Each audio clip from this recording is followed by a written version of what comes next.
Michael Knorr with Architecture Minute. In our previous episode, we explored the impressive Incan fortress Sacsayhuaman near Cusco, Peru.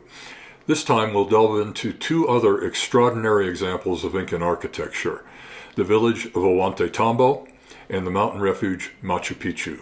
Both showcase the remarkable construction skills we saw at Sacsayhuaman. Ollantaytambo is a village near the trailhead to Machu Picchu. It has been continuously occupied for centuries, giving us a snapshot of how the Inca actually lived at the time of Spanish conquest. The village is primarily conventional construction built atop the solid foundations of earlier structures.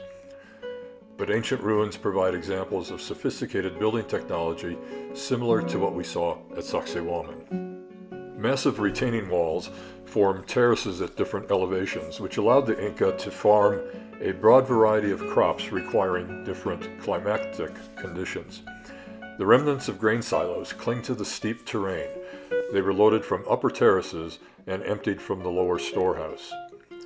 A ventilation system safeguarded against rot and decay.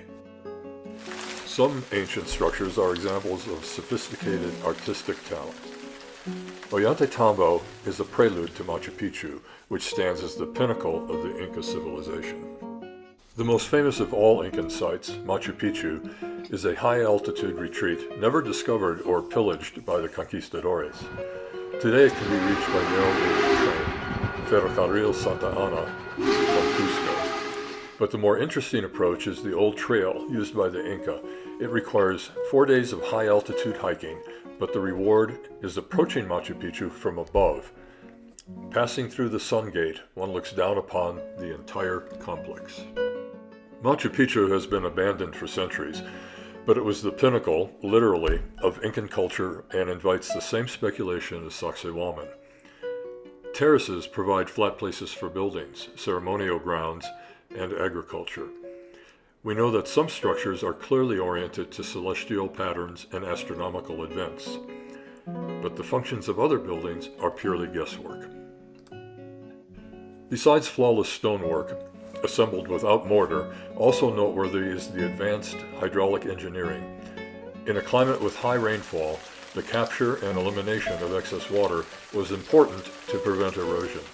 An elaborate system of channels did the job. Often shrouded in mist, Machu Picchu is an evocative showcase of Incan architecture, harmoniously integrated with its dramatic site. The complex seems to emerge out of the rocks organically. We've looked at 3 significant Incan archaeological sites, all with spectacular architecture: Sacsayhuaman, Ollantaytambo, Machu Picchu. Standard history claims the Inca constructed these around the 14th century, recent compared to other enigmatic sites like the Egyptian pyramids or Stonehenge. As an architect, it seems impossible to me that a society limited to Bronze Age tools could transport huge rocks great distances and fashion them into sophisticated megalithic structures. Here's what I think may be going on.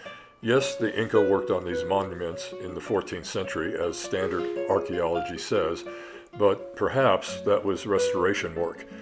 In many cases, the upper masonry is of lesser quality than the sophisticated workmanship at the base. The foundations of these great edifices could possibly be from a much, much older date, built by a different and more technically advanced culture.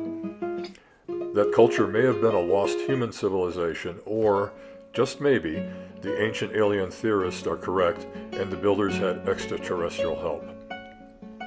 The truth is out there. We just have to uncover it.